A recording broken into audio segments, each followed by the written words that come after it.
Bienvenue au podcast Le Temps d'arrêt. Bonjour à tous, bienvenue au 80e épisode du Temps d'arrêt. Très heureux de recevoir le propriétaire, chroniqueur et collègue chez Tout sur le hockey, Mathieu Paradis. Ça va bien? Ouais, ça va bien, Étienne. Je suis content d'être l'invité du Ben 80e. oui, C'est un chiffre rond. Fait que, tu sais, c'est une grosse preuve d'amour de ta part pour moi. j'attendais d'avoir cet épisode-là pour te ramener. Mathieu est un habitué du podcast, très très content de t'avoir avec nous encore une fois. Puis c'est un plaisir encore une fois de faire ça avec toi. La loterie de la LNH n'est vieille que d'une semaine là, en date du mardi 14 mai. Et on peut dire que ce fut un spectacle un petit peu beige dans le sens qu'il ne s'est rien passé, il n'y a pas eu de feu d'artifice. On pouvait espérer quelque chose d'excitant, mais ce ne fut pas le cas. Les popcorns ont été sortis un petit peu pour rien.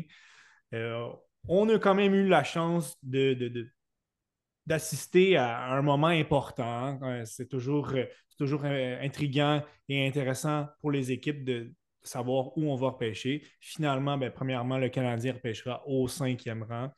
Et ce sont les Sharks qui ont gagné cette loterie. Avec tout sur le hockey, euh, Espoir, le podcast, vous avez fait un épisode en live avec aussi le podcast La Relève, Martin Thériault. Donc, c'est une émission très, très intéressante. Puis, dans les prochaines semaines aussi, vous allez lancer toutes sortes d'épisodes de mock aussi pour préparer un petit peu tout ça. De notre côté, de mon côté, avec le temps d'arrêt, aujourd'hui, on va faire un épisode un petit peu plus justement basé sur mock draft. Là, on ne va pas se lancer en profondeur dans l'analyse des espoirs. On va se garder cet épisode-là pour un petit peu plus tard. Mais ça va être intéressant. Je trouvais ça intéressant aujourd'hui avec toi de défiler sur les 10-12 premières équipes, les options qui pourraient se présenter à eux. Euh, Avant de commencer, si tu voulais me parler un petit peu justement de comment vous avez vécu cette soirée-là de la loterie du 7 mai dernier. Je pense que tu as mis le doigt sur le bobo, là, honnêtement. Moi, personnellement, je trouve que la loterie de la Ligue nationale devrait s'inspirer des autres grandes ligues comme la NFL, la NBA. Tu sais, on n'est pas capable de livrer un spectacle quand on parle de la Mm. NHL. Puis je peux comprendre, tu sais, que on aurait aimé voir des équipes monter de plusieurs rangs, puis tu sais, voir les Sharks perdre le premier choix malgré leur saison de misère. Tu sais, c'est des choses qu'on aimerait voir, mais malgré tout, moi, c'est même pas en lien avec le fonctionnement de la loterie que j'ai un problème. Tu sais, c'est bien correct que les rangs restent Ouais, pareils. c'est le hasard en bout de ligne, C'est là. ça, mais tu sais, le spectacle en tant que tel est complètement inexistant. Tu Ouais, absolument. sais, t'as Bill Daly qui flippe des cartons avec les logos de la Ligue nationale. Je veux dire, y a-tu pas plus plate que ça? Tu sais, fais La, quelque la, chose, tu sais, je La sais seule pas. petite excitation se retrouve au moment qu'on voit l'image. On espère, dans le cas du Canadien, on espérait que on ne sorte pas septième, sixième. Espérait qu'il y a des équipes derrière nous qui n'avancent pas. Donc, à chaque fois, c'était comme un mini suspense. Et comme tu l'as mentionné, là, on semble, avec la LNH, on semble toujours être coincé derrière ces grosses ligues-là qui, oui, ont beaucoup plus de ressources, de revenus, mais qui se trouvent toujours la manière de faire un spectacle qui est intéressant. Encore une fois, ce n'était pas le cas du côté de la LNH. Là. Ah, c'est ça. Puis, tu sais, c'est super corporate, là. Tu sais, Ouais, le choix, il sort, puis là, les DG sont face d'enterrement, il se passe à c'est ça. rien. Tu sais, à un moment donné, je veux dire, le hockey, c'est un sport d'émotion. Je pense que dans un spectacle comme la loterie, que tu vas glisser une demi-heure avant des matchs de série par-ci par-là, t'annonces la date 2 jours à l'avance. Tu sais, c'est Il tout manque ça quelque chose, qui est à définitivement. revoir, là, je pense, là. Comme tu viens de le dire, si le contenant est à revoir, ben, le contenu est resté quand même intéressant, même si les probabilités n'étaient pas très, très hautes, que justement toutes les équipes restent à leur rang respectif, ben, ce fut le cas. Et je pense que c'est quand même assez mérité du côté des Sharks de Saint-José qui sont dans un processus de reconstruction depuis plusieurs années d'obtenir ce choix numéro un. On ne s'étendra pas sur ce choix-là. Il n'y a pas vraiment de débat. Euh, Ils vont repêcher McLean Celebrini, le meilleur espoir cette année. Il était sur place et je pense que c'est vraiment un joueur parfait pour relancer cette franchise-là. Là. Ouais, puis ça va être le fun de le voir aux côtés de Will Smith. Et tu sais, moi, un gars que j'aimais beaucoup à son année repêchage, c'était William William Eklund. McClune, Puis, ouais. tu sais, je suis content qu'enfin, il va avoir du talent élite avec lui Parce parce qu'il que était tout seul cette c'est année. ça. Puis je trouve que son arrivée chez les professionnels est plutôt difficile. Fait que Mm. si ça peut l'aider justement à relancer, puis sa carrière n'est pas finie, on s'entend, mais tu sais, de relancer un petit peu plus son développement avec du monde qui s'en vienne pour l'appuyer, ça va juste être bénéfique pour les Sharks, là. S'il peut y avoir un seul consensus pour ce qui suit, c'est qu'il n'y en a pas de consensus. Je Ouais, pense c'est que pas mal ça. on est dans une situation, contrairement, oui, l'année passée, il pouvait y avoir un certain changement par rapport au top 4, top 3. Les quatre premiers joueurs qui sont sortis, ce n'était pas vraiment une surprise. Mais cette année, ça devient beaucoup plus ouvert à un certain point. On a entendu certains commentaires disant qu'il n'y avait pas grande différence, mettons, entre le choix 2 et 10. Écoutez, on peut avoir certaines réserves là-dessus, mais on va se lancer sur les possibilités que les Blackhawks de Chicago vont avoir au rang numéro 2. Cette année, une belle nouveauté sur le site de Tout sur le hockey, on a présenté un mock draft qui a été mis à jour régulièrement. Donc, c'est quand même un bel outil qui, au fil de la saison, a été agrémenté de profils d'espoir. Et la dernière mise à jour a été faite après la loterie. Donc, pour chacun des rangs, évidemment, au rang numéro 1, c'était Macklin Celebrini. Au chacun des rangs, je vais mentionner le joueur qui est placé sur le mock de Tout sur le hockey. Et si jamais il y a des choix qu'on n'est pas d'accord, ben, on va blâmer notre collègue Pascal, qui est l'auteur de ce dit mock draft. Euh, donc, sans plus tarder, du côté des Blackhawks. Donc, le choix numéro 2, Pascal prévoyait du côté des Blackhawks Ivan Demidov. Et ce n'est pas la première fois, et ce n'est pas le premier non plus à placer Demidov avec les Blackhawks. On va essayer de mettre certaines choses en perspective et voir pourquoi ça pourrait être lui et pourquoi ça pourrait peut-être pas être lui. Un point que j'ai noté, euh, très beaucoup, c'est un très, très probable qu'il sorte avec les Blackhawks, probablement l'attaquant le plus talentueux à ce rang-là. Mais lorsqu'on regarde la banque de jeunes espoirs ou jeunes attaquants qui sont actifs actuellement avec les Blackhawks, il y a quand même un point commun. Si je parle de Connor Bedard, de Frank Nazar, Oliver Moore, Lucas Raquel, Nick Lardis, ce sont tous des 6 pieds et moins. C'est le cas aussi d'Ivan Demidov, 5 pieds 11. Est-ce qu'on voudra, selon toi, aller chercher un joueur qui est probablement le plus talentueux, mais qu'on reste quand même dans le même moule de petits attaquants? Et là, ça commence à faire beaucoup de petits frames sur ton top 6. Je ne sais pas ce que tu Ouais, c'est penses sûr de cette. que, tu sais, quand on regarde sur la grandeur seulement, tu sais, je peux comprendre l'argument. Ceci étant dit, un talent comme Ivan Demidov, c'est dur de passer par-dessus ça. Absolument. Tu sais, c'est un gars qui automatiquement va venir s'insérer comme le deuxième gars de ton one-two punch, tu sais. Ouais. Puis dans les organisations, tu sais, qui ont gagné des Coupes Stanley, qui aspirent à la Coupe Stanley après année, t'as ça un one-two punch. Tu sais, t'as deux joueurs vedettes. Tu sais, on a juste à penser à les Rantanen, McKinnon, les McDavid, Draisaitl, Crosby, Crosby, Malkin, ouais. Malkin. Tu sais, il y a tout le temps des duos de joueurs élites, des joueurs de franchise, des joueurs générationnels comme Bédard, euh, qui font partie de ces franchises-là. Fait que tu as la chance de faire ce one-two punch-là en une seule sélection. Fait que pour moi, c'est dur de passer par-dessus un gars comme Demidov malgré la grandeur. Parce que la grandeur, tu peux aller régler ça plus Absolument. tard dans le repêchage. Tu peux aller régler ça via les agents libres. Des gars comme Lardis, Nazar, si tu vois que dans 2 ans, il te manque de poids, ben c'est des On gars que peut tu peux échanger ça, ouais. utiliser quand même dans des transactions exactement pour aller te chercher du gabarit. Fait que tu sais, je comprends le gabarit, puis tu sais, à la limite, une des grosses surprises du repêchage, ce serait que Chicago opte pour Caden Lindstrom dans C'était l'optique mon où, prochain point. c'est Exactement. ça, dans l'optique où tu veux aller chercher du gabarit au repêchage, puis tu as Caden Lindstrom qui évidemment va être disponible au deuxième rang. Ça serait toute qu'une surprise, honnêtement. Ouais. Puis, tu sais, là, après ça, le chaos va être déjà commencé, là, parce que Ça va être la on va y folie à venir ce les autres point-là, là. équipes. C'est ça, on va y venir les autres équipes après. Ils ont des besoins précis, à mon Ouais. avis. Mais là, si tu as un Demidov de disponible, il va y avoir du chaos directement après ça. Et on y reviendra évidemment, du côté de Lindstrom, là, mais on parle ici d'un attaquant de 6 pieds 4. Penses-tu quand même que écoutez, on a eu on voit beaucoup de red flags potentiels dans son cas, que les blessures pourraient être un enjeu. Selon moi, le plus gros enjeu est peut-être l'échantillon très petit qu'on a vu sur lui cette année. Donc, moins de matchs, 36 matchs incluant les séries éliminatoires. Mais c'est pas comme si c'était un gars qui était à sa première année dans le junior. Il a joué une autre année l'année passée aussi. Donc, peut-être que ce point-là est valide, oui, mais jusqu'à un certain degré. Mais dans le cas de Lindstrom, est-ce que, selon toi, euh, les Blackhawks pourraient justement être tentés de se dire, ben, euh, oui, probablement que le besoin serait d'aller chercher ce gros attaquant-là.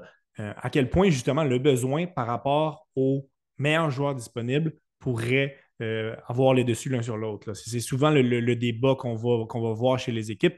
Et justement, récemment, Jean-Philippe Glaude, recruteur des Prédateurs, en parlait à BPM. Ben, c'est l'enjeu principal auprès des équipes, le besoin par rapport au talent. Là. Je pense que pour les Hawks, avec Connor Bedard en place, avec Nazar qui est arrivé dans la Ligue nationale, il va jouer dans la Ligue nationale l'année prochaine. Ils ont fait jouer Korchinski, ils ont un Seth Jones dans l'équipe. Je pense pas qu'on veut s'éterniser dans la reconstruction.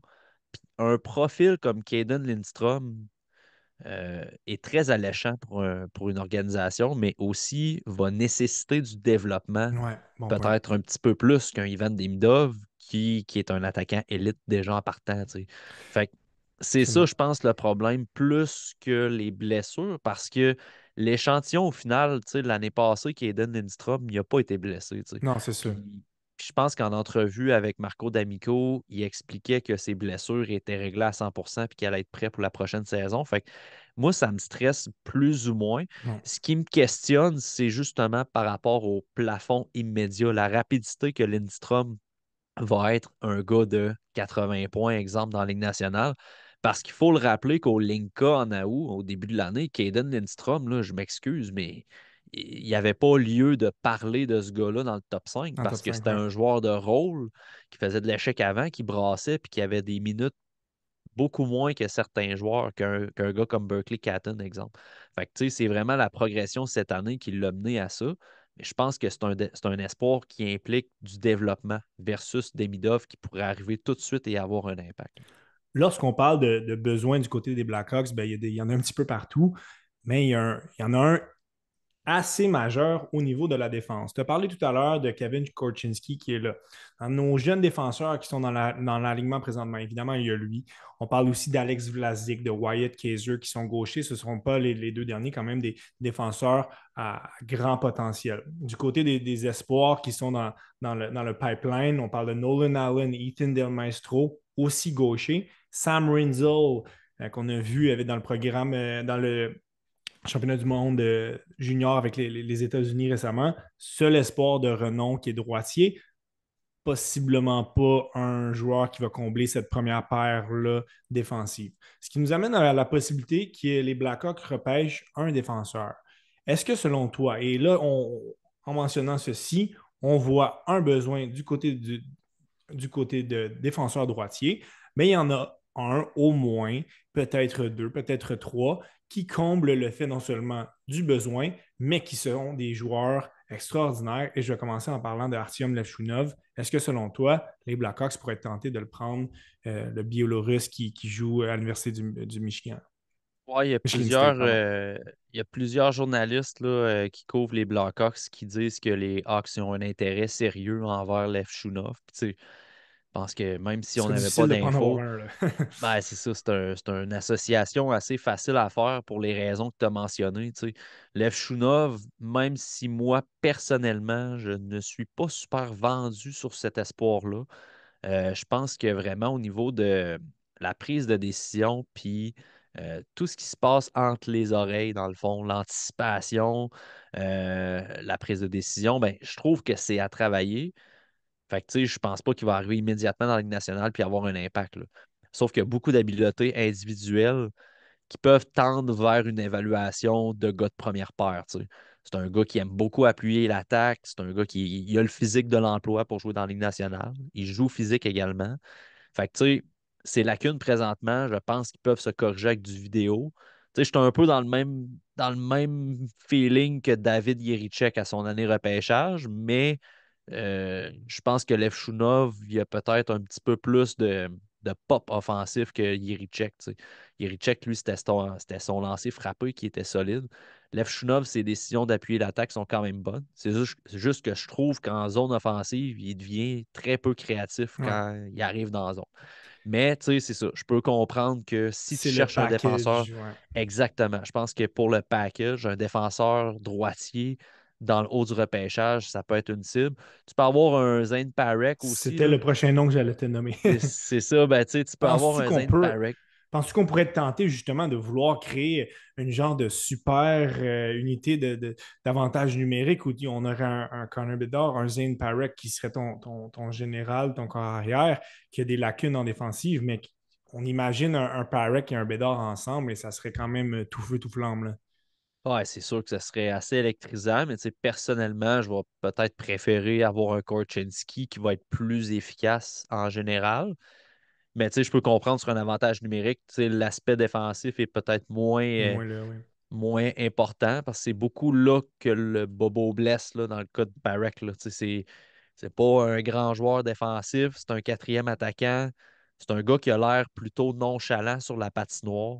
Fait que, tu sais, des fois, ça le trahit un petit peu. Au niveau des relances, on est très loin de Kevin Korchinski qui est excellent en Mm. relance. Fait que, tu sais, Parek et Levchunov, c'est deux profils très différents, mais je Ouais. pourrais comprendre, considérant qu'ils sont droitiers, qui peuvent apporter, d'un côté, beaucoup d'offensive, de l'autre côté, un style rugueux, un petit peu très propice à la Ligue nationale. Je peux comprendre l'intérêt des Hawks. Au rang numéro 3, les Ducks d'Anaheim. Euh, le choix que Pascal, par l'entremise du MOC de Tout sur le hockey, prévoit pour les Ducks, il s'agit de Levchunov qu'on vient de mentionner. Pour mettre en contexte un petit peu, les Ducks ont plusieurs bons jeunes attaquants, Trevor Zegras, Leo Carlson, Mason McTavish, Cutter Gauthier, nouvellement. Et ce qui rend la sélection de Levchunov plus probable, ben, c'est l'échange de Jamie Drysdale. Hein. On a échangé un défenseur droitier pour s'améliorer en attaque. On a perdu un petit peu de cette profondeur en défensive. Du côté gauche, on est un petit peu mieux nanti avec Minchukov, Zellweger, Tyson Hinds qui pourrait rejoindre les rangs.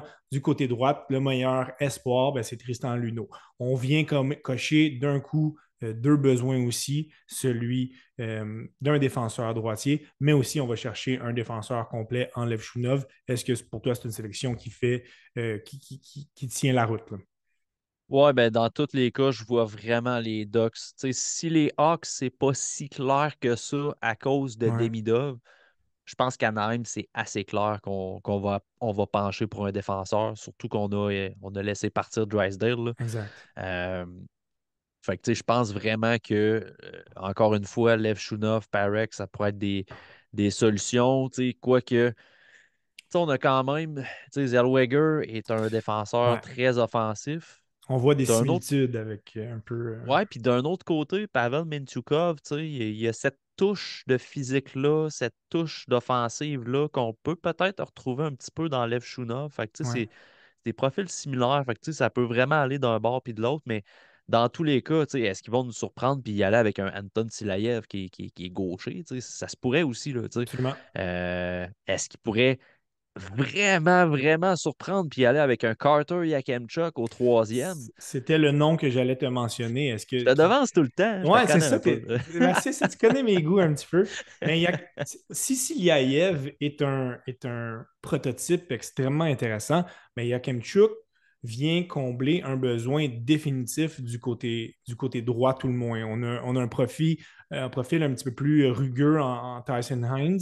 Euh, Mintyukov aussi est capable de jouer le jeu physique. Mais Carter Yakemchuk, même si certains le voient un petit peu moins là, ben, il vient, euh, il amènerait quand même beaucoup. Il a un coffre à outils bien rempli du côté droit de la brigade défensive des Ducks. Donc, de ce côté-là, oui, ça pourrait être un petit peu surprenant, mais ça rentre dans la gamme qu'on vient de mentionner que à partir du choix numéro 2, tout peut se passer. Un espoir qu'on plaçait 10, 12e pourrait sortir 3, 4. Là. Ah, c'est ça. Puis, tu sais, on a souvent mentionné que dans le top 10, top 15 à peu près, euh, l'écart entre les espoirs n'est pas si gros que ça. Tu sais. Mm. Fait que Carter Yakemchuk, quand on regarde, exemple, la liste de Bob McKenzie, ciblait à peu près vers 10, 12 dans ce coin-là de Ouais. mémoire. Tu sais, moi, personnellement, il n'est pas dans mon top 10, mais il est très proche. Tu sais.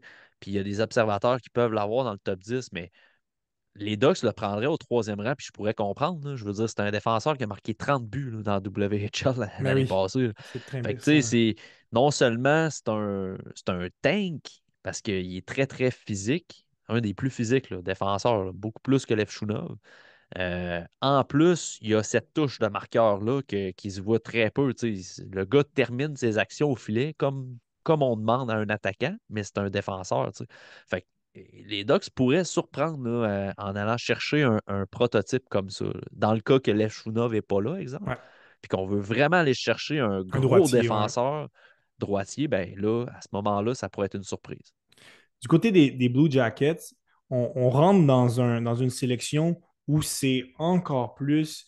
euh, tout est ouvert de leur côté. On est quand même bien nanti à plusieurs positions. Hein. Du côté de la défensive, on a Jiricek, que tu as mentionné tout à l'heure, qui est un droitier. Denton Mateychuk, qu'on peut voir présentement avec Mousja, est un gaucher. Après ça, on passe vraiment à un calibre inférieur. Là, on parle des Svozil, Stratman, qui sont gauchers, Carson Coleman, droitier. Mais on a quand même des joueurs actifs dans notre alignement, Provorov, Werenski, qui sont gauchers, qui ont respectivement 27 et 26 ans, Bogvist, 23 ans, droitier. Donc, on a quand même plusieurs éléments. À l'attaque, c'est la même chose. Hein? Fantilli, qui était le gros bonhomme, 6 pieds 2. Ken Johnson, Cole Sillinger, on a repêché dans les dernières années des joueurs de talent, Gavin Brindley, Jordan Dumais. On a quand même beaucoup à notre disposition. Pascal prévoyait que ce soit Caden Lindstrom qui soit choisi par, par les Blue Jackets, ce qui serait définitivement un scénario crève-cœur pour le Canadien qui suivrait juste après. Est-ce que c'est une sélection qui, pour toi, est possible? Mathieu, tu t'es muté, malheureusement. Oh, excuse-moi, Pas de Étienne. problème. Regarde, tu vois, même dans ton podcast, je fais comme dans le mien, j'oublie Des petites toujours. erreurs. Oui, ça pourrait être une option, Lidstrom, évidemment, là, évidemment, si Ivan Demidov n'est pas là. Euh, Tu sais, dans la ligne de centre, je peux comprendre qu'on veut rajouter un Lindstrom, tu sais, derrière les Fantilli et tout ça. Je sais que Ken Johnson, tu sais, ça a oscillé un petit peu là, en début de carrière. Là. Il a été renvoyé dans la Ligue américaine l'année passée. Ça reste un joueur Euh, de grand talent. Là. exact, mais tu sais, c'est un joueur de finesse quand même. Tu sais, fait que de rajouter cette touche d'agressivité-là en Lindstrom dans l'équipe, dans le pipeline, ben, ça pourrait devenir intéressant justement pour un gars comme Ken Johnson. Euh, moi, je.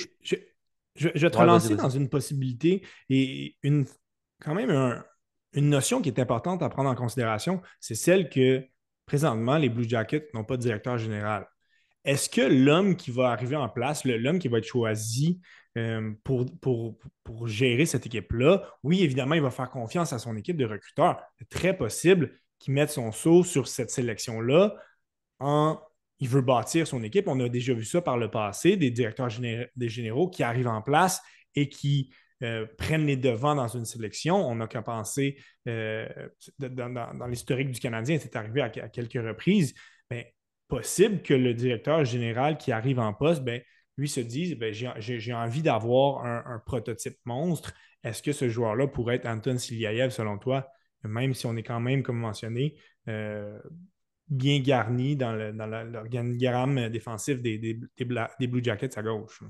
Ouais, en fait, je pense que on risque de continuer ce qui a déjà été entamé du côté de Blue Jackets, peu importe qui rentre en poste, parce que on n'est pas nécessairement dans une situation où on reconstruit à Columbus. Tu sais, j'ai Mm. l'impression que là, on repêche haut, c'est le fun parce qu'on a amené des joueurs dans l'alignement, puis tu sais, ça fonctionne pas, mais on a quand même on a amené des éléments dans les dernières années à Columbus qui laissent croire qu'on veut lutter pour les séries. Là. Ils Oui, sont allés chercher absolument. Paravarov, ils sont allés chercher Severson. Fait que, tu Gaudreau sais, l'année d'avant, ouais. j'ai l'impression qu'on va cibler des espoirs qu'on pense qui sont proches de la Ligue nationale. Fait que c'est là que des profils comme Silayev pourraient être intéressants. Tu sais, il joue déjà des bonnes minutes en Bon point. KHL. C'est pas parfait. C'est pas un profil, à mon avis, qui est fini pour dire go, on l'envoie dans la Ligue nationale. Mais il serait probablement capable de s'en approcher d'ici 1 an ou 2 à peu près. Puis moi, je vois vraiment plus Silayev comme un projet de défenseur pas strictement offensif, là. Moi, offensivement, tu sais, j'ai pas trouvé qu'il. En tout cas, il Mets-nous m'a une pas réserve, impressionné ouais. tant que ça. Mais tu sais, Denton Mateychuk, c'est déjà tu sais, de qualité offensive. C'est un défenseur qui est très offensif. David Jiricek, même Aussi, chose. ouais. Fait que, tu sais, Anton Silayev pourrait venir Absolument. un petit peu cimenter tout ça avec le profil qui se dresse pour lui. Puis Caden Lindstrom, ben, c'est un peu la même chose, même si je pense qu'il y a quand même du développement à y avoir dans son cas. Je pense que, tu sais, d'ici On va deux, chercher ce trois. one-two punch-là que tu mentionnais tout à Ben, l'heure c'est là, avec un ça, Fantilli et un avec Lustrom. Fantilli. C'est ça. Fait que, tu sais, j'irais avec deux possibilités. Columbus, ce serait Caden Lindstrom ou Anton Silayev. Intéressant. Et le choix des Blue Jackets pourrait avoir un gros impact sur celui du Canadien. Et évidemment, en mentionnant que les Blue Jackets repêcheraient Caden Lindstrom, dans son mock, Pascal a influencé le choix du Canadien. Avant de mentionner le choix que serait celui du Canadien, je voulais avoir ton avis sur le fait que si jamais c'était le contraire, c'était Silyaev qui sortait au rang numéro 4, est-ce que le premier nom qui reste sur la liste, selon toi, pour le Canadien de Montréal au rang numéro 5, c'est Caden Lindstrom? Oui, c'est à mon avis. Puis c'est vraiment juste mon avis. Je ne sais pas la liste du Canadien ressemble à quoi. La seule chose que je sais, c'est que Ivan Demidov, le CH est intéressé envers Ivan Demidov, là. Ça a circulé beaucoup. Sur TSLH, je l'ai mentionné souvent dans une coupe de textes. On m'a déjà dit qu'il était haut dans la liste du Canadien. Fait que, tu sais, on n'est pas dans la même situation que Michkov. Fait que Ouais, dans tous les cas, si Demidov descend, il ne passera pas le 5e rang. c'est sûr. Hmm. Du moins, c'est ce qui était permis de croire jusqu'à assez récemment. Dans le cas que Demidov n'est pas disponible, ben moi, personnellement, je pense qu'on va pencher pour un Caden Lindstrom qui a le profil de ce qu'on recherche dans l'ère de Kent Hughes depuis qu'il est arrivé en poste. Puis, tu sais, les sélections des derniers repêchages tendent à pointer vers un profil comme Lindstrom aussi. Si Ivan Demidov et Kaden Lindstrom sont les deux premiers choix sur la liste du Canadien, un point à considérer aussi, qui a été mentionné par le directeur général de l'équipe, Kent Hughes, c'est que oui, évidemment, on a besoin d'un attaquant. On veut probablement repêcher un attaquant. Mais si jamais il y avait certains défenseurs qui devaient être disponibles, on pourrait être tenté de le prendre. Là, on rentre dans un scénario où euh, sur les 4 premiers choix, il y en a 3 voire 4 attaquants qui sont sélectionnés, ce qui laisse potentiellement un Artyom Lechunov libre au rang numéro 5. Peut-être que c'est le choix que Kent Hughes avait en tête, peut-être que non non plus. Le rendu là, c'est de la spéculation.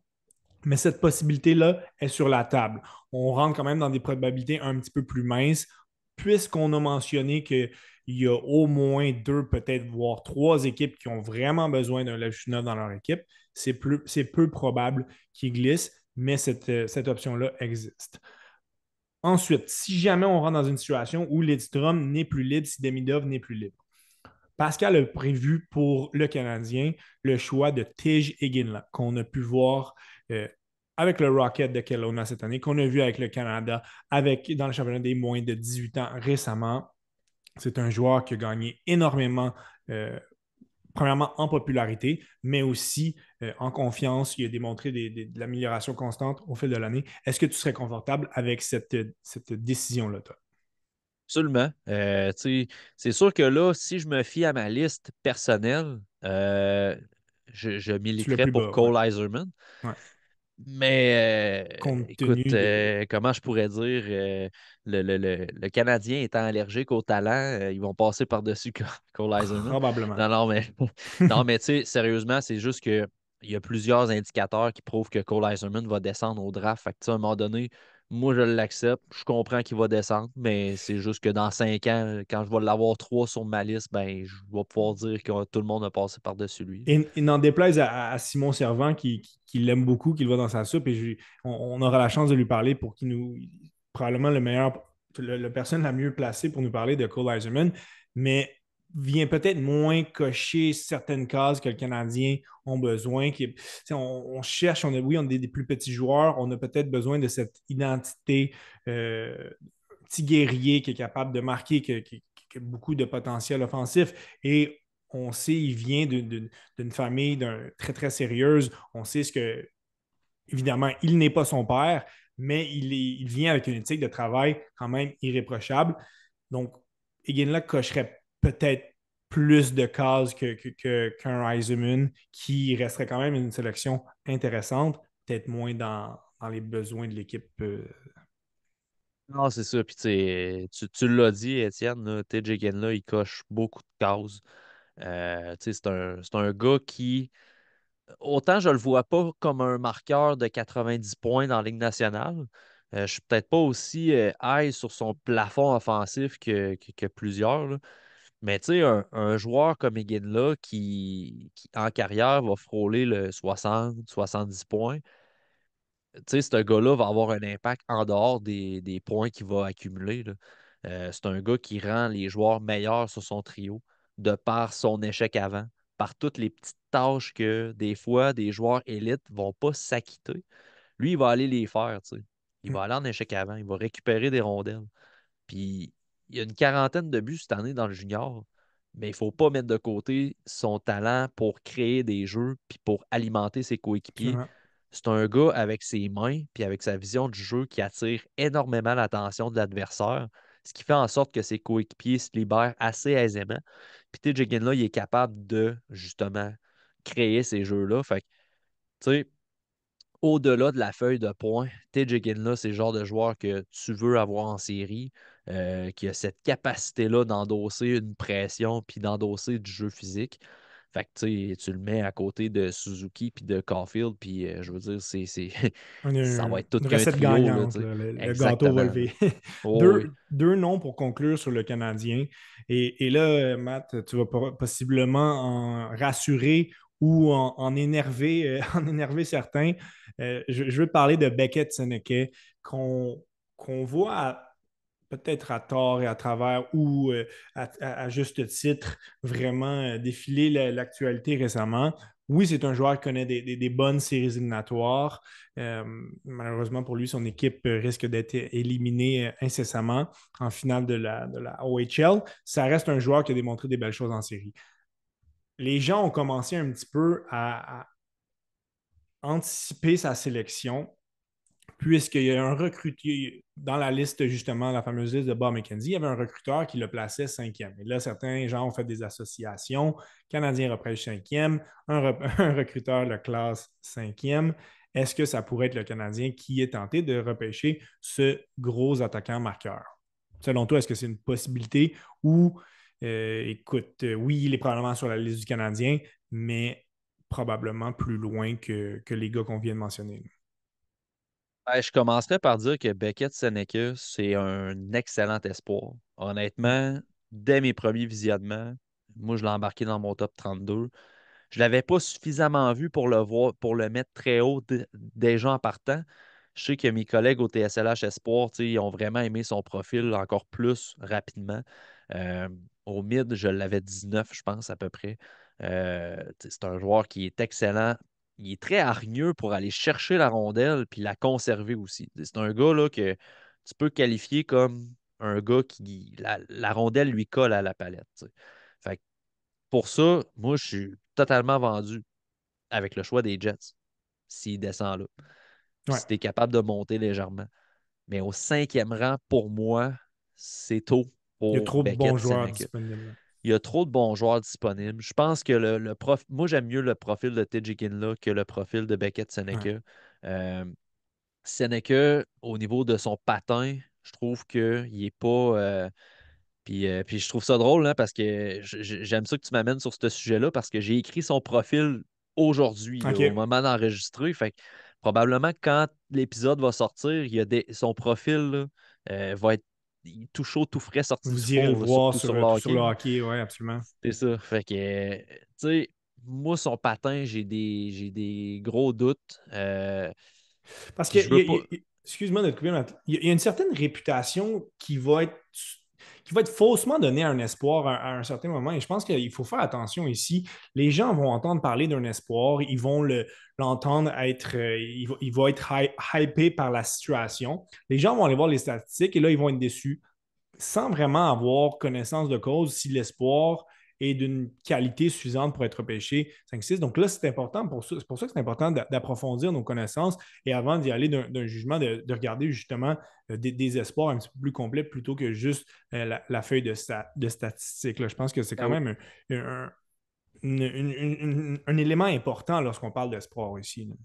ben, tu sais, c'est que là, ce qui arrive avec Beckett Seneca, c'est qu'il y a un recruteur à quelque part dans la liste de Bob McKenzie qui le place 5, comme tu expliquais Qui tantôt. l'aime Puis là, après trop. ça, tu as Grant McCagg qui surfe là-dessus puis qui dit C'est que ça. Beckett Seneca, c'est un top 5.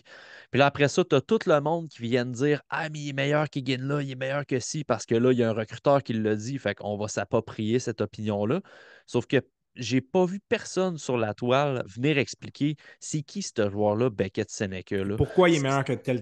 Ouais. Pourquoi il est meilleur qu'un autre? Pourquoi tu en parles là quand il joue exactement de la même façon depuis le début de Ouais, l'année? C'est absolument. juste qu'à la fin de la saison, on a décidé de l'enlever du trio de Rasmus Kumpalainen, puis c'est Lockhart qui jouait avec. Puis là, Puis on le a mettre formé un avec premier trio composé de Lockhart, Seneca et Richie. Richie, ouais. Puis Ça a Carl fonctionné. Ritchie, toute qu'une saison cette Ouais, année. Tu sais, ouais, l'année ouais. passée, il y avait des petites inquiétudes sur son offensive. Puis cette année, oublie ça, là, Ouais, ouais, il a explosé. tout est là. Fait que tu sais, tu as une offensive qui explose soudainement quand tu te fais placer avec Ritchie. Mais quand tu regardes froidement, là, tu sais, on parle de stats, là, on va en parler de stats, là, Étienne. Là. Beckett Seneca, là, il a produit au même rythme que l'année passée dans WHL.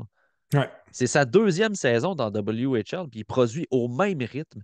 Puis si on compare ça à peu près avec du monde dans son équipe, là, Ben Denford, un défenseur défensif, a eu la même progression statistique l'année passée versus cette année que Beckett Seneca. C'est un défenseur défensif qu'on projette pour la troisième ronde à peu près. Là.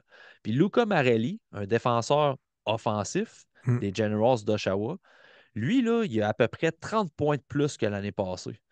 Puis c'est un défenseur qu'on projette en troisième ronde.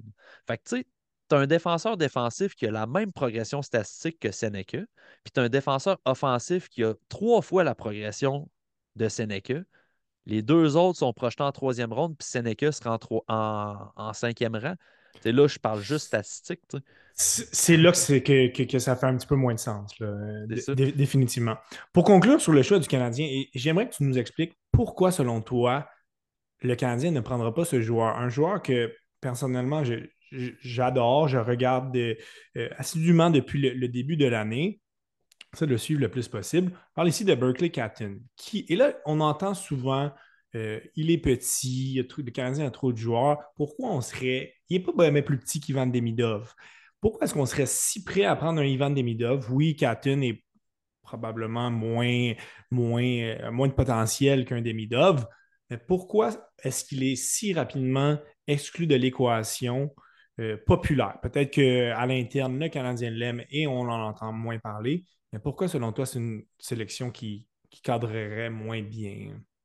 Ben, je vais maintenir la comparaison de Demidov et Catton. Mettons, Demidov, pour son gabarit, je trouve qu'il évite beaucoup les zones à risque pour, après ça, revenir récupérer de l'espace puis être dominant. Fait que, tu sais, il coupe au centre, mais il ne se met pas à risque. Il a les mains, il a la mobilité pour ne pas se mettre dans le trouble puis demeurer menaçant pareil. Quand on regarde du côté de Catton, il attaque le centre aussi, mais il attaque les défenseurs de front en se disant je vais les traverser, puis ça fonctionne pas. Fait que, tu sais, Je vais te poser une question, Mathieu. Est-ce que ça se peut que Catton joue de cette manière parce que justement, il veut un petit peu trop en faire au sein de son équipe? S'il était mieux encadré, penses-tu? Ou c'est vraiment dans son ADN? C'est peut-être pas le joueur qui prend les meilleures décisions à l'offensive, qui reconnaît mieux ce qui se passe devant lui, ou parce que justement, il s'en met trop sur les épaules. Est-ce que ça se ouais, peut qu'il y ait un peu de ça, là? Ouais, je pense que tu as raison, Étienne. Tu sais, il y a quand même une partie de ça, là. Berkeley Catton, il est laissé à lui-même. Fait que, tu sais, faut qu'il soit impliqué dans la sortie de zone, dans la transition en zone neutre. C'est lui qui est le puck carrier pour rentrer la rondelle en zone ennemie. Puis après ça, il faut qu'il installe l'offensive. Il faut pas mal qu'il fasse tout d'un bord à l'autre. Mais tu sais, Catton, tu sais, je trouve il est beaucoup plus efficace une fois que le jeu est installé puis que là, il contrôle le jeu. Mais en entrée de zone, je trouve encore que c'est difficile. Puis quand tu n'as pas le gabarit pour effectuer des entrées de zone, tu sais, de façon efficace, tu sais, je vais te donner un comparatif, puis c'est vraiment pas pour comparer les deux joueurs, là, vraiment pas, mais tu sais, Sean Farrell en NCAA, il était excellent pour rentrer la zone, la rondelle en zone ennemie. Intéressant. Ces entrées de zone, là, autant par la passe que par le maintien, la possession de rondelle, que c'était lui qui rentrait la rondelle dans la zone, il était excellent pour le faire. Rendu dans la Ligue américaine, là, c'est difficile, là. C'est difficile, ouais. C'est difficile parce que le jeu se ferme, les systèmes sont un petit peu plus différents, les défenseurs sont plus gros, sont plus mobiles. Fait que là, tu as moins d'espace pour manœuvrer. Fait que moi, c'est un peu là-dedans que mes inquiétudes résident dans le cas de Catton. Puis c'est en rien, tu sais, c'est un gars là, que son plafond offensif il est vraiment haut. Très élevé, ouais. Sauf que la distance entre le plancher et le plafond, je la trouve un peu large OK. Intéressant. pour y aller, tu sais, d'une sélection de Catton. Puis c'est là que tu sais, tu te dis, l'évaluation plancher-plafond, s'il mesurait 3 pouces de plus, je serais à l'aise avec. Parce que, tu sais, on irait développer certaines choses et tout. Mais là, en ayant un petit gabarit, c'est un petit peu plus difficile à projeter, je trouve. C'est ce qui met fin justement aux possibilités chez le Canadien. Donc, on a parlé de Lidstrom, on a parlé d'Iginla, on a parlé de Seneke, Eisenman, Katin. Reste que on ressort que probablement que oui, Demidov, Lidstrom, ça serait probablement les plans 1A, 1B, mais qu'après, la sélection d'un TJ Ginla serait quand même forte, réussie du côté du Canadien. Pour les prochaines équipes, on va défiler un petit peu plus rapidement.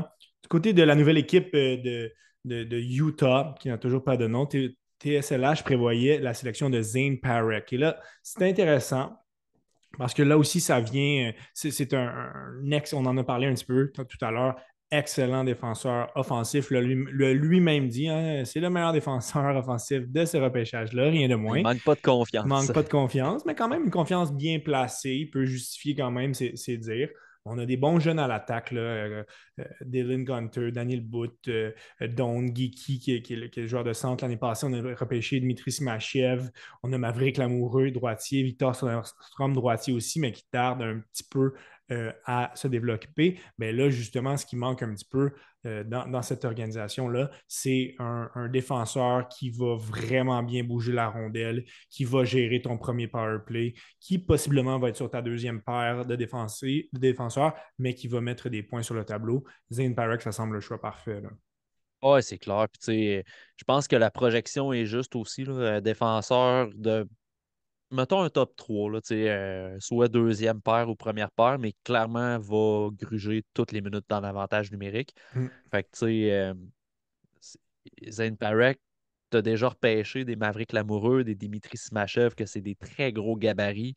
Dans les dernières années, les Coyotes ont repêché beaucoup de gros joueurs, tu sais, les Ouais. Geeky, tu l'as nommé, puis les Daniel Butt aussi, les 6 pieds Est-ce 6. est-ce que ça se pourrait qu'on veuille justement agrémenter à cette filière de gros Russes-là, puis qu'on y aille avec un Sliaev ou on serait vraiment moins dans quelque chose qui aiderait notre équipe, là? Moi, je suis de l'école de penser que ça te prend de toutes sortes de profils pour créer Absolument. une équipe 100% aspirante. Fait d'accord. que, tu sais, si Laïev rentre un peu dans le profil d'un Lamoureux, d'un Simachev, fait que Tout à fait. je préférerais un Zane Parek. Puis, tu sais, tantôt, on parlait de la connexion Bédard-Parek, potentiellement, là. La connexion Cooley-Parek, là, Ouais. serait pas dégueulasse Ouais. quand même. Je ne l'avais même pas mentionné dans les bons jeunes attaquants parce qu'il est déjà un petit peu plus établi. Euh, Là où la sélection de Sliaev fait quand même pourrait grandement bénéficier cette organisation-là, ben, ce sont les sénateurs d'Ottawa au rang numéro 7. C'est justement là qu'il est placé dans le mock draft pardon, de Tout sur le hockey. lorsqu'on regarde un petit peu la situation des sénateurs, en attaque, on est bien garni, on possède quand même beaucoup de bons éléments diversifiés. En défensive, autant que ça pouvait être un élément positif il y a quelques années, là, il y a quand même beaucoup de points d'interrogation qui ressortent. Dernière année de contrat pour Jacob Chakron. Euh, Jake Sanderson est un gaucher, il est bien établi, il a 21 ans, mais après ça, c'est un petit peu mince. Hein? Jacob Bernard Docker, son étoile un petit peu pâlie, il a 23 ans, c'est un droitier, mais n'a vraiment pas le potentiel d'une première paire. Ensuite, on a un Tyler Clevin, mais probablement le meilleur espoir de l'équipe qui n'est pas dans la LNH, fait bien dans la Ligue américaine. Mais c'est tout. Donc, Siliaev, quant à son profil de gros défenseur mobile, vient définitivement combler un besoin du côté des sénateurs. Ouais, puis tu sais, moi, j'aurais peut-être parlé de Sam Dickinson dans ce rang-là. Ouais, Euh, tu sais, Sam Dickinson, légitimement. là, Ouais, honnêtement, c'est. Moi, personnellement, je trouve que c'est le meilleur défenseur de cette cohorte-là ouais, euh, parce qu'il est efficace dans tout, mais c'est un profil un peu similaire à Jake Sanderson, peut-être. Fait que, tu sais, c'est pour ça, tu sais, on parlait ouais. d'avoir plusieurs profils différents. Un gars comme Anton Silaev, t'as pas ça avec les sénateurs présentement. Puis, tu sais, si tu prévois développer Silaev comme un bon défenseur two-way physique qui est capable de punir son adversaire le long des rampes, ben repêche-le parce que s'il est là, il faut que tu sautes dessus. Tu n'as pas ça avec les sénateurs dans l'organigramme Mm. présentement. Fait que, Au rang numéro 8, ce sont le Kraken de Seattle, qui n'est pas dans la LNH depuis bien longtemps, mais qui se bâtit quand même une belle brochette d'attaquants ayant un potentiel intéressant. On parle ici de Shane Wright, Carson Rekoff, Jagger Furcus, Edouard Chalet, tous des attaquants. Du côté de la défensive, c'est vraiment mince. Hein. On n'a pas investi nos meilleurs choix sur la défense. C'est correct, ça fait juste deux repêchages qu'ils ont fait dans la LNH. Mais lorsqu'on regarde leur meilleur espoir en défensive, on parle de Riker Evans, Ty Nelson. C'est loin d'être des futurs trophées Norris. Donc, heureusement, il reste quand même beaucoup de défenseurs de qualité. Hein, on passe quand même justement, c'est ce qui rend, je pense que les gens commencent à le comprendre, cette année, beaucoup de bons défenseurs on pourrait légitimement avoir 6 voire 7 défenseurs qui sont dans le top 10. Et tu viens de parler de Sam Dickinson. Je pense qu'il fait tout son sens du côté du Kraken de Seattle. C'est un gaucher. On n'en a pas dans l'organisation. Tu viens de le mentionner, le meilleur défenseur pour toi. On le voit en ce moment avec London. Ils sont en train de tout détruire. Bonne chance à toutes les autres équipes de la Ligue canadienne contre eux à la Coupe Memorial. Donc, c'est vraiment un choix qui serait très intéressant pour Seattle. ouais, puis le Kraken, ça fait pas longtemps, comme tu dis, qu'ils sont là, puis dans leur stratégie de repêchage, semblent vraiment pencher pour le joueur le plus talentueux qui est présent sur la table. Mm, Tu sais, moi, personnellement, je n'étais pas très vendu à Ty Nelson et à Jagger Furcus, non. mais reste qu'au niveau talent individuel, Au rang où ils les ont pris, au ça avait rang de où ce l'allure. qu'ils ont pris, ça faisait beaucoup de sens. Fait que, tu sais, d'après moi, on va pencher pour le meilleur joueur disponible. Tu sais, en tout et partout, Sam Dickinson répond à un besoin et aussi au meilleur joueur disponible. Mais tu sais, est-ce qu'ils vont nous surprendre puis aller avec un Cole Iserman aussi? Tu sais, ça se pourrait. Tu sais. Dans tous les cas, moi, je vais pouvoir te dire Cole Iserman à tous les rangs parce Ouais, que je trouve que ça ça se n'a pas de bon pourrait sens qui qu'il descendent glisse à ce autant, ouais. point-là. Mais c'est ça, je ne veux pas m'éterniser sur ce sujet-là parce qu'on le sait qu'il va descendre. En tant que défenseur, selon toi, est-ce que pour toi, tu ne vois pas Sam Dickinson glisser plus loin? Ou il y en a d'autres? Je vais te nommer deux noms, là, Carter Yakemchuk, Ziv Bayem. Est-ce qu'il y en a un des deux, selon toi, qui peut devancer Dickinson et être le choix du Kraken?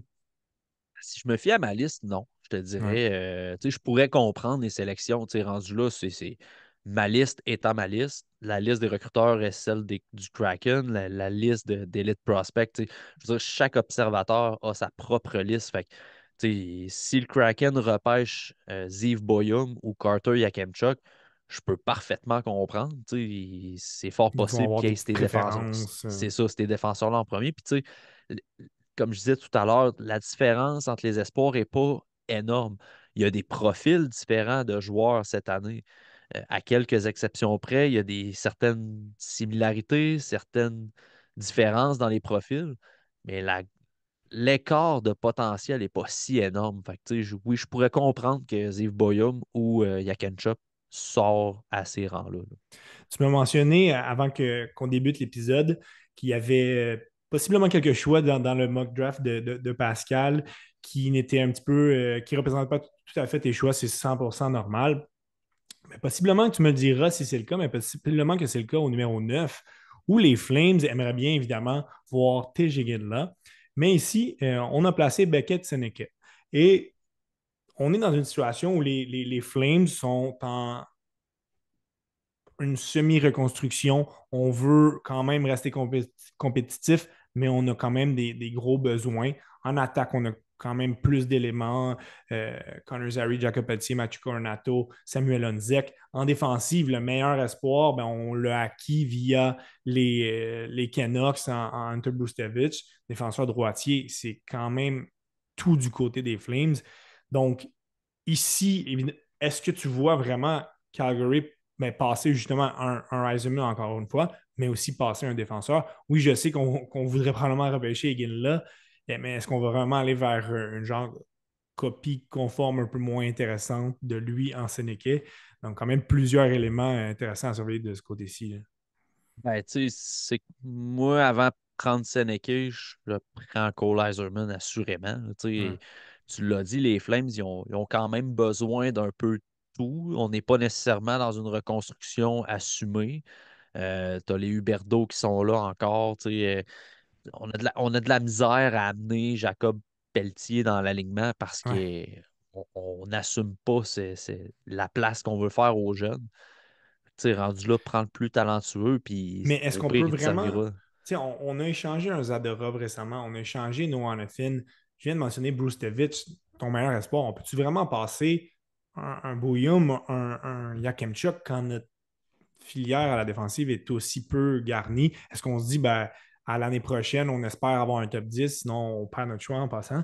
Mais on espère remettre ça à l'année prochaine ou peut-être une autre sélection dans le repêchage. Reste que cette année, c'est une bonne année pour prendre un défenseur top 10. Oui, ben c'est clair. Puis tu sais, je veux dire, Yakemchuk, il a joué son junior à Calgary. Là, fait que d'après moi, il serait bien content Le que les lien Flames le est prennent. Là. là. Ouais. Mais, euh, mais tu sais, pour en revenir au choix qui est sur le mock draft à Pascal, puis tu sais, salutations à Pascal. L'émission n'est pas faite en sorte qu'on trash ton mock draft. Du Je tout. vais le trasher dans le TSLH podcast. Là. Tu t'en permettras un Non, peu mais tu sais, plus. c'est que moi, personnellement, je trouve que Michael Brandsegg-Nigard, c'est un meilleur espoir que Beckett Seneca. Fait que pour moi, tu sais, que les Flames prennent Beckett Seneca, je comprends les tractations présentement qui se Ouais. font pour cet espoir-là, mais quand on regarde l'entièreté de la cohorte, c'est pas parce qu'un joueur, on a appris qu'il existait depuis 2 semaines que là, c'est la plus belle invention. Tu sais. On a l'air surpris de Beckett Seneke comme on avait l'air surpris des aurores boréales là, la fin de semaine passée. Là. Tu sais, je veux dire, Bon parallèle. tu sais, il y a beaucoup d'espoirs qui sont de meilleure qualité. Berkeley Catton rendu là avec les Flames, tu peux le prendre aussi. Là. Définitivement. Tu sais, il n'y a Ouais. aucun problème à prendre ce gars-là. Tu sais, si tu veux pas l'assumer, ta reconstruction, ben, prends une chance de coup de circuit avec Berkeley Catton. Et ça rentre justement dans cette optique-là que toutes sortes de possibilités. À chaque année, on est surpris de certains joueurs qui se faufilent dans le top 10. Ben, ça risque d'être le cas encore une fois cette année. On a parlé justement de cette glissade de Cole Iserman. Mais là, où je suis 100% d'accord avec Pascal, ben, les Devils se... Et on a entendu certains éléments comme quoi les Devils seraient prêts à échanger leur choix. Mais si on a un Cole Iserman qui glisse jusqu'à eux, on doit le sélectionner. Euh, on est quand même, on est bien nanti un petit peu partout, mais c'est un marqueur naturel comme Iserman pour être un complément parfait à un Jack Hughes qui est un centre prolifique, mais je pense qu'on pourrait avoir une association et il pourrait possiblement réussir où Alexander Holtz n'a pas encore réussi, possiblement que ça va venir, mais il commence un peu à se faire tard dans son cas. Là. Euh, ça serait vraiment une sélection intéressante des Devils, Cole Eiserman. Ouais, puis tu sais, tu l'as dit, là, la combinaison avec Jack Hughes est facile à faire, mais tu sais, à la limite, si Cole Iserman est sur ton deuxième trio avec un un Dawson Mercer, ben lui, c'en est un aussi qui aimerait bien ça, avoir un marqueur de but comme ça à Ouais. ses côtés, tu sais, pour se relancer, justement, tu sais. Fait que pour moi, ça fait pas de doute, là. Moi, Cole Eiserman qui sortirait du top 10, ça me ferait capoter, tu sais. Je veux dire, on en a parlé dans le podcast, tu sais. Mm. Cole Caulfield, il est descendu en dehors du top 10 parce que c'est un petit joueur, marqueur de but. Puis là, on essaie de faire des associations avec Cole Eiserman, mais Eiserman, il C'est coupe pas au le centre, c'est il est pas le plus profil gros. pareil. Ouais. C'est ça, tu sais.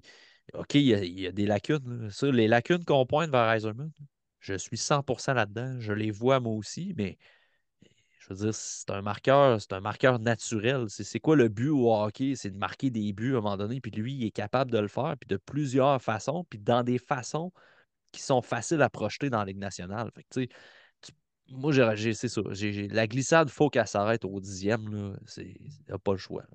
Je vais compléter rapidement le top 15 du mock draft de tout sur le hockey. À la position numéro 1, ben, les 11, pardon, les Sabres repêcheraient Carter Yakemchuk.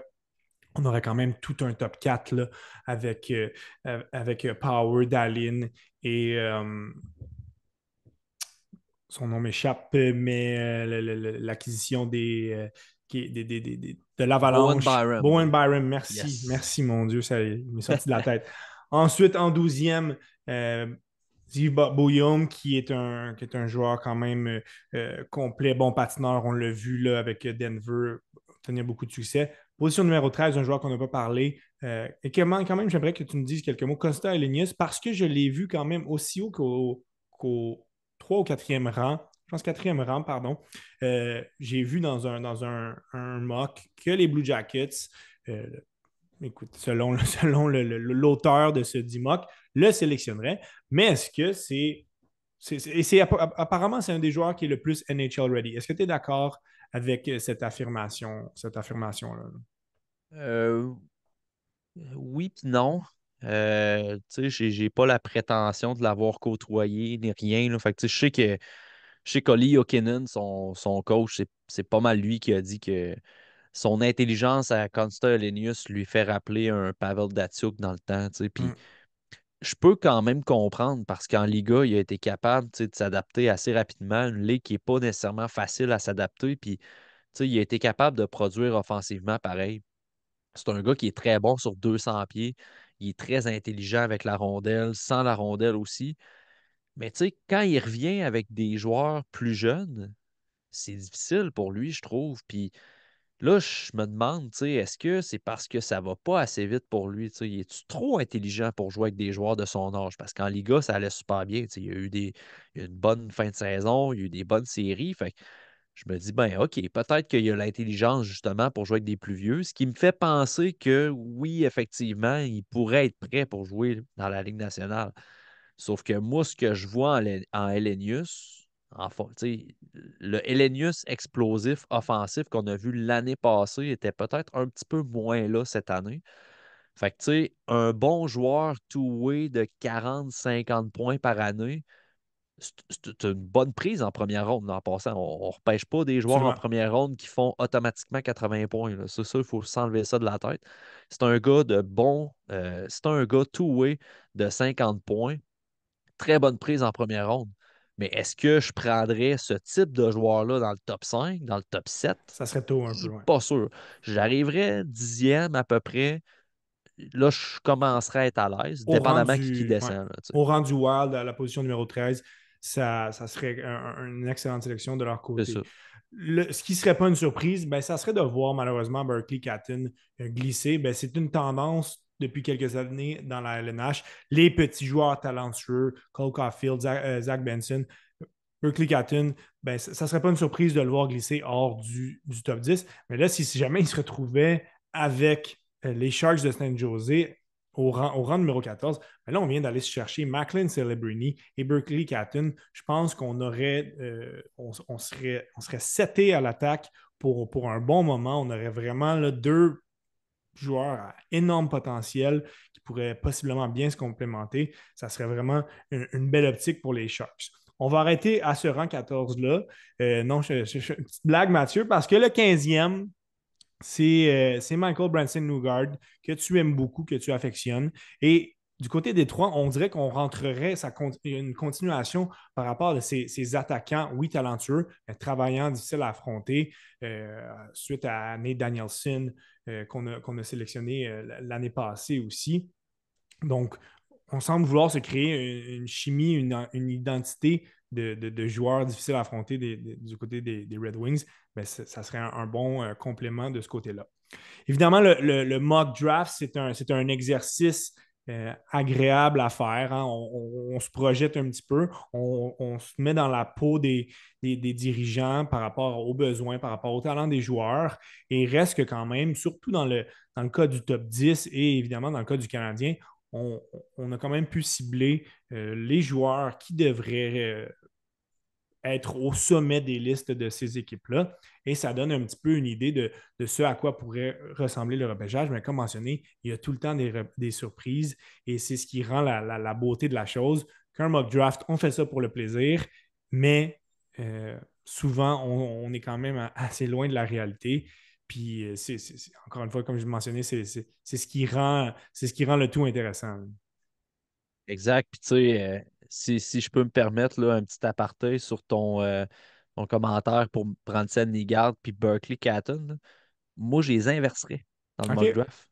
Ouais, Moi, je OK. mettrais, là, tu sais, San Jose, là, t'as Il y en a des des gars Casper talentueux. Altunen, t'as Quentin Musty, Will Smith. Après ça, t'as ben, McLean, Celebrini, Barbelo. c'est un bon two-way, là, mais tu sais, il y a beaucoup de joueurs de finesse, des Ouais, marqueurs, du talent offensif. Ça manque de papier sablé un petit peu là, dans le pipeline. Rajoute un Brandsen Nigard. Là, c'est intéressant parce qu'en plus, il y a un solide tir. Puis Berkeley Catton, à l'inverse, quand que les Red Wings repêchent que des joueurs papier sablé et tout ça, il semble un petit peu de pop offensif là, avec effectivement. Catton. Là. Ça serait Ton, intéressant. Moi, ton point est switcherais bon. un peu. Toujours opportuniste, Mathieu, de monter Branson Newgard Ben quand c'est oui, possible. Jusqu'où va-t-il aller? Ben, on va le voir dans ta liste. Ça va être intéressant de suivre. Mais ça, c'est un autre élément qui s'en vient. Tout sur le hockey espoir. On va voir vos listes sortir dans les prochaines semaines. On va avoir beaucoup, beaucoup de contenu de votre côté en prévision du repêchage du 28-29 juin, si je ne me trompe pas, dans ces eaux-là. Donc, beaucoup de belles choses qui s'en viennent de l'autre côté. C'est le gros du travail. C'est Noël, hein? C'est Noël pour vous. Vous allez nous donner vous allez nous offrir vos listes en cadeau. Beaucoup d'éléments quand même à surveiller. Comment tu entrevois les prochaines semaines? Parce que là, à part, euh, on termine les séries éliminatoires dans la Ligue canadienne. Il va rester la Coupe Memorial où il va y avoir quelques espoirs mais on tire à sa fin en tant que contenu disponible. ouais, exact. Ben, tu sais, nous, avec notre plateforme de scouting, on rattrape un petit peu les, Ouais, les séries, tu sais, en Europe qu'on n'est pas en mesure de suivre dans le day-to-day, là. Tu sais, c'est impossible de ah suivre ouais. toutes les séries au jour le jour. Fait que, tu sais, on rattrape beaucoup. Le U18 est derrière nous. Là, on ferme un peu nos observations de séries, mais tu sais, c'est vraiment juste pour nous donner un deuxième look, les séries, puis de voir comment les espoirs se débrouillent dans un contexte de série, parce que les profils restent sensiblement les mêmes, tu sais. Fait que non, les listes vont sortir bientôt. Puis, tu sais, on a une coupe de podcasts aussi de prévus là, pour Mock Draft, le War Room, comme on a à chaque année. Puis, on va avoir nos listes personnelles qu'on va faire en vidéo également. Fait que non, on travaille bien Beaucoup de fort choses. d'ici le repêchage. Ouais, ouais, ouais. Vous n'allez pas chômer. Donc, beaucoup d'éléments très intéressants à suivre. De notre côté, j'ai dans l'optique de refaire un épisode où on présente le plus d'espoir possible. Ça va être une belle occasion, Mathieu, de se reparler justement, puis de rentrer un petit peu plus en profondeur sur les espoirs, qui ils sont, ce qu'ils amènent, et de laisser un petit peu l'aspect des équipes de la LNH de côté. Donc, j'avais trouvé ça intéressant. Les gens avaient apprécié aussi. Donc, ce sera sur le menu de notre planification d'ici le repêchage. J'aimerais encore une fois te dire un gros merci pour ta participation. Une belle discussion. Je pense on a donné quand même une idée intéressante aux gens de ce qui s'en venait. Et c'est avant tout un avant-goût toujours très agréable pour le repêchage parce que mon Dieu que c'est intéressant de suivre tout ça. Vraiment, vraiment très passionnant d'être dans cet univers des espoirs-là, là. Yes, ben, c'est toujours un plaisir, Étienne. Puis, n'hésite pas. Je suis toujours disponible à venir te jaser. Absolument. Merci beaucoup à tout le monde d'avoir été présent. On se dit à un prochain épisode du Temps d'arrêt.